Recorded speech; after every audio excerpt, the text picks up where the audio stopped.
Maya set the dinner table slowly. Fork, knife, spoon, plate. Her hands were steady, but her heart was not.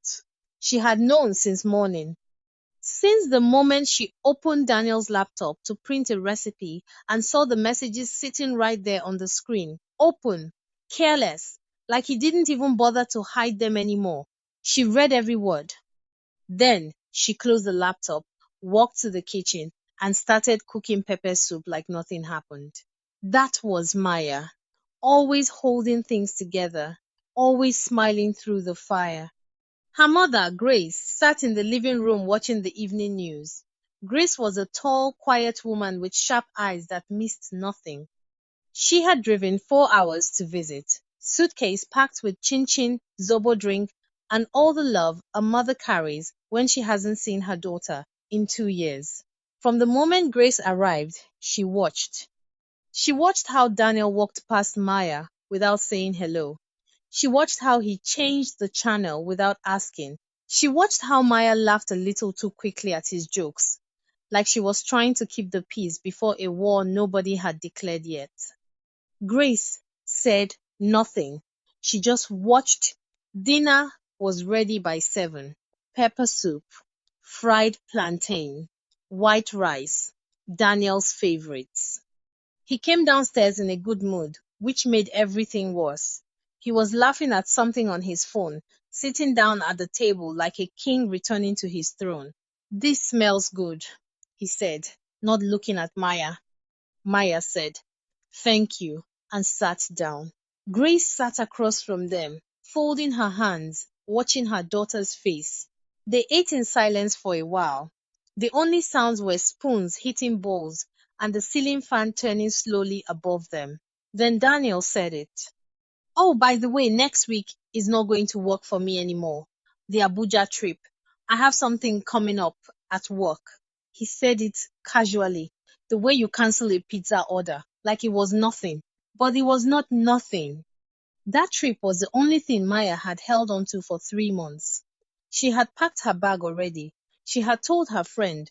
She had circled the dates in her journal with a red pen like a little girl counting down to Christmas. And he was canceling it over pepper soup like it meant absolutely nothing. Maya put her spoon down. Grace looked up slowly. "Something coming up," Maya repeated. Her voice was very quiet. "On a Saturday." "It's work, Maya. These things happen." "Her name is Sade," Maya said. The room went cold. Daniel stopped chewing. Grace placed her cup down without making a sound. "What did you say?"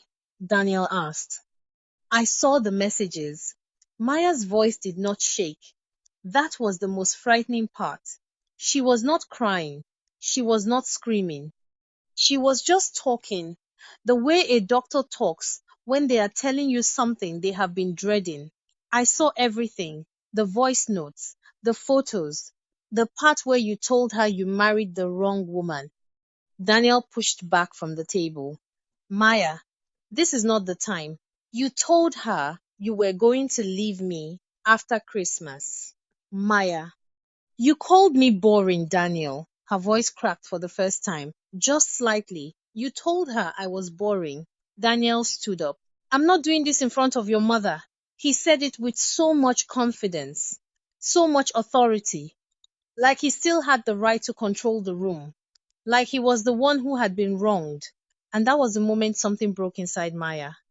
Not shattered, not exploded, just broke, quietly, like a glass that falls on carpet. Nobody hears it, but it's broken all the same. She stood up too, and she slapped him.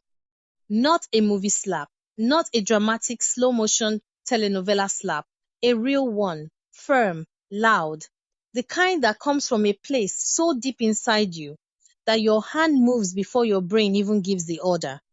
Daniel grabbed his face. His eyes went wide with shock. The ceiling fan kept turning. Grace did not move. Maya stood there breathing, her chest going up and down, her hands still raised.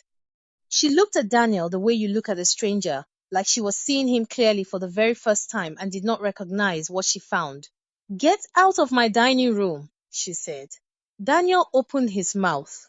Get out. He left. His footsteps went up the stairs. Then the bedroom door closed. Silence. Maya stood alone at the head of the table. She felt strange, empty, and full at the same time, like something heavy had been living inside her chest for years and had finally decided to walk out the door. Then she felt a warm hand on her shoulder. Grace. Her mother didn't say, I told you so. She didn't say, this is what happens, or you should have listened. She didn't say anything that mothers sometimes say when they want to be right more than they want to help. She just pulled her daughter close and held her, and Maya cried.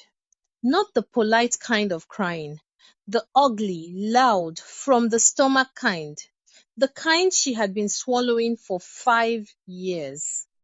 Later that night, they sat on the porch together, Grace with her zobo drink, Maya with a blanket around her shoulders. The street was quiet. The sky was full of stars. Why did you never say anything? Maya asked. You always knew something was wrong. Why didn't you warn me? Grace was quiet for a long time. Then she said, because some things, my daughter, a woman has to see with her own eyes, not her mother's. Maya nodded slowly. She looked up at the sky, and for the first time in 5 years, she felt something she had almost forgotten the name of. Free.